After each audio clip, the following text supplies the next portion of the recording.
Welcome to Arizona.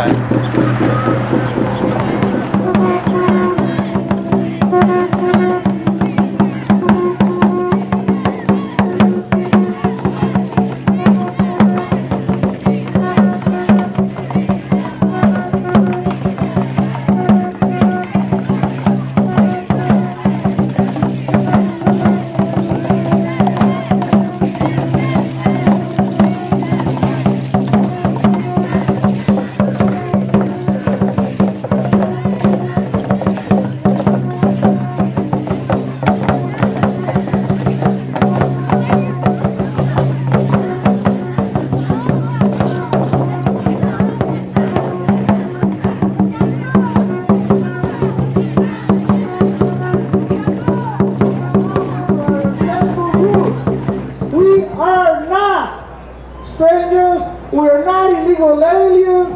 We are the original people of this continent.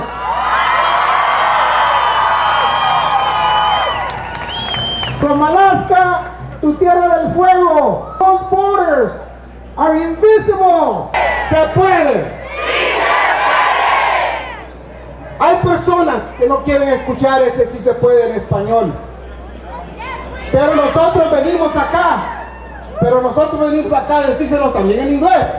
Yes, we can. Yes, we can. Yes, we can. Yes, we can. Yes, we can. There was thousands of students here that walked out of their high schools. But you know why you're here? Who knows why you're here? Who walked out? Who knows why you're here? You're here to make a change. You're here to send a message. You're here to tell people we're young, we're smart, we're beautiful, and we can vote. Everyone has a vote. If you're not registered and you can register now and vote for your friends. If you can't vote, ask your friends to vote for you. So when legislatures pass bills, hate-based bills like SB1070, remember that message we're going to send them. Vote them out! Vote them out! Vote them out! Vote them out! The governor made a huge mistake.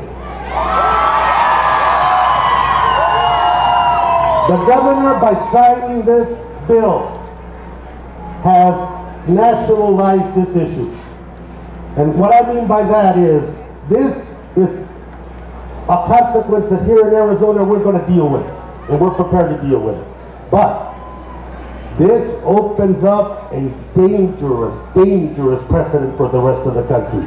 A law that discriminates against people based on who they are, what they look like, and what language they speak. A law that violates basic civil rights and due process. A law that ignores constitutional protections. That law cannot stand. And people across this nation have to join with us in saying this law must be defeated. This law must be turned around. And we're going to have a great fight. We're going to have a great fight.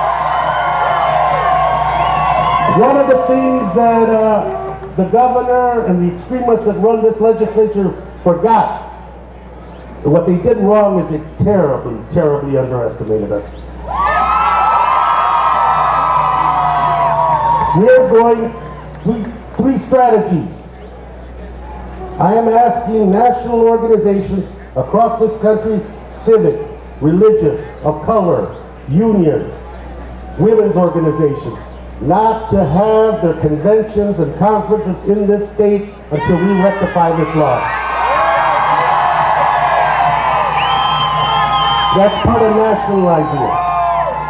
We are petitioning my colleagues in the Hispanic caucus, we are petitioning President Obama to do two things: to join the legal battle, to overturn this legislation, because of the violations of civil rights and due process. We're also asking him that his federal agencies, particularly Homeland Security, not cooperate with the implementation of this law.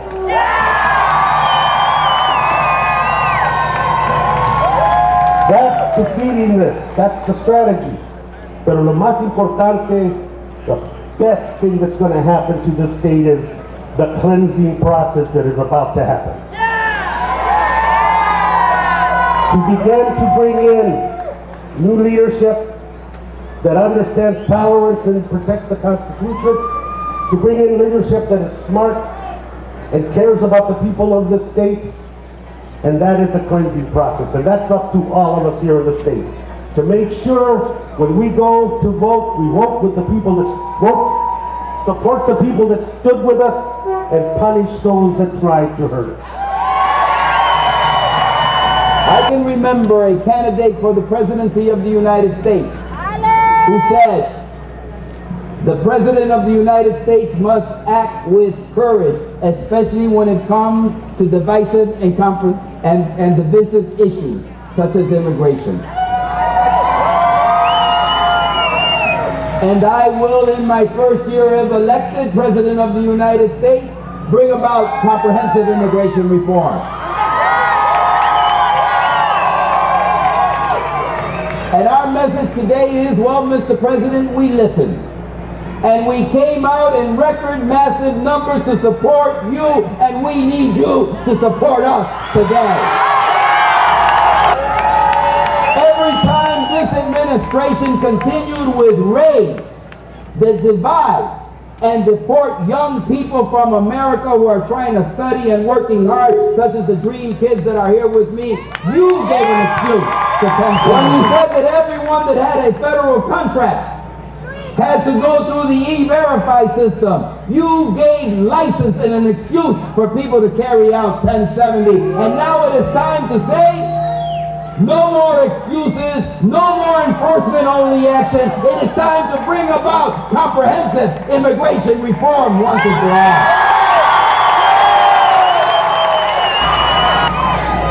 And it really isn't that difficult. It takes a pen and a signature to say that the police do not have an inherent right to carry out immigration policy. It is the responsibility of the federal government. Because we understand that this is not about immigration reform. You watch the news and they say, immigration reform passes and it's tough this way in Arizona. Esto no tiene nada que ver con la reforma, esto tiene que ver con el racismo, el prejuicio y el odio que ha venido hacia Arizona. 1070 is wrong, and we should defeat it first and foremost. Do you remember when Cesar Chavez was alone in California working for the agricultural workers? He was alone. But then in Arizona, they didn't buy grapes anymore. And then in Chicago, they didn't buy grapes anymore. In Seattle, they didn't buy grapes anymore. In Miami, they didn't buy grapes anymore. New York, they didn't buy grapes anymore. And guess what? Arizona, it is time for you to march in the 21st century, or you too will be boycotted across this nation.